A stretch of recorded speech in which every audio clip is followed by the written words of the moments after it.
어떻게 보셨습니까? 그 생일날 SNS로 그 많은 그런 축하의 메시지를 받는데 정작 저녁에 직접 만나서 식사할 사람이 한 사람도 없는 상황. 상상해 보셨습니까? 네, 제가 실제로 어떠한 청년한테 이 이야기를 들었는데요. 이렇게 많은 사람들을 아는 것 같지만 실제로 깊이 있는 관계를 맺는 걸 젊은 친구들은 잊어버린 것이 아닌가라는 생각이 들어서 안타깝습니다. 그럼 우리 청년들이 고독한 이유는 또 무엇일까요?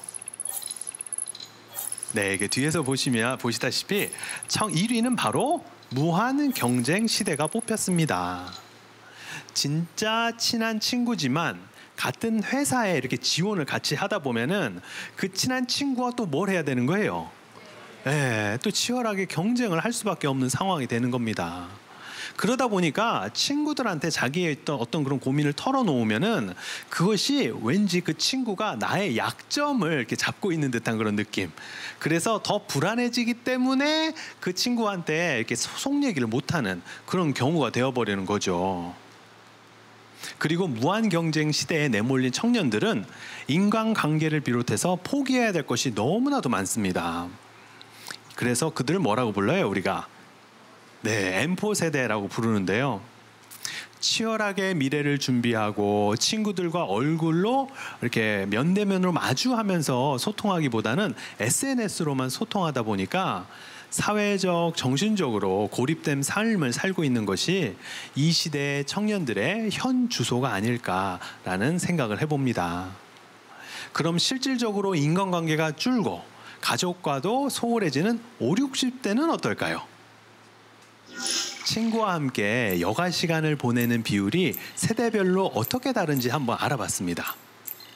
20대 응답자 중 반 이상은 친구와 함께 시간을 보내고 있네요. 그런데 이 수치가 30대부터 급격하게 떨어져가지고 40대부터는 9%로 가장 낮은 비율을 보입니다. 사회에서 부담이 가장 큰 세대다 보니까 지인과 이렇게 보내는 시간도 그럴 여유도 없게 되는 건데요.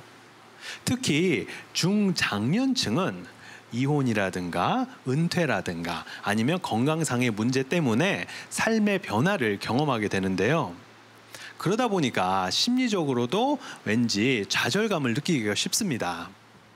가족 또는 친척 없는 무연고 사망자 수는 2013년에 1,200명이었습니다.